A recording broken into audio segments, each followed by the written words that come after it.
My name's Bob Johnson, and about 2.5 years ago, I was diagnosed with cancer.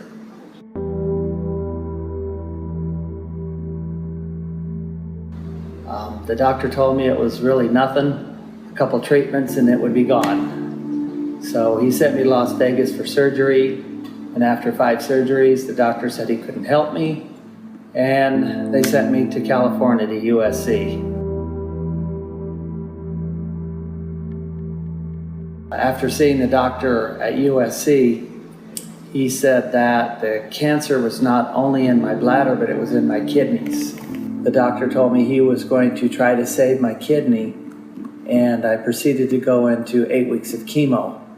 In April of this year, they took my other kidney, and now I'm a kidney dialysis patient. Through this whole thing, my wife has been with me by my side, so anytime that I have difficulties, I don't have to go too far. I can always go to my wife, and she has always got the right thing to say, and that helps me get through this.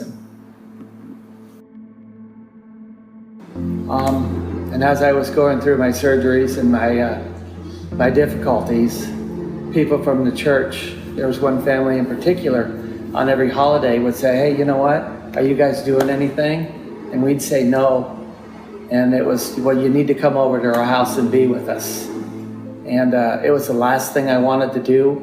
I've spent the last 2 years in this chair right here in my house, just praying to God, asking Him to take care of my cancer for me.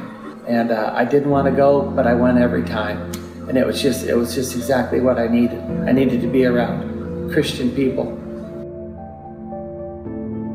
One night I just broke down in the middle of the night, and I just didn't know what to do. So we just prayed about it. We turned it over to the Lord.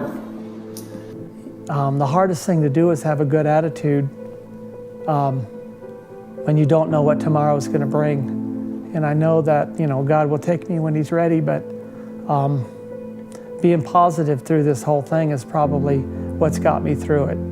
And I know that I am here on earth to take care of God's children. And one of the ways that I can help take care of God's children is be an example for what I'm going through, and so that other people can see that they can do the same thing I can. And after I've gone through all of this, I know that God's got a plan for me, and the only reason I'm still here is because He's not done with me yet. I've got 2 wonderful grandchildren and 2 wonderful daughters, and I need to be here for them. And I know that when God's ready for me, He will take me. I used to be afraid of dying. Chad used to share about people not wanting to go on missionary trips because they were afraid of dying. But why would you be afraid of dying if you know where you're going after you die? And those are the things that I heard that helped me get through this, because I am not afraid of dying. I guess you could say I'm on the other side of cancer. I'll have my first checkup next week. I'll do dialysis for the rest of my life. But you know what? I've got more today than I ever deserve from God. So I just want to thank Calvary family for being with me through this, and all the other people in town and my family that have got me through this. So thank you guys.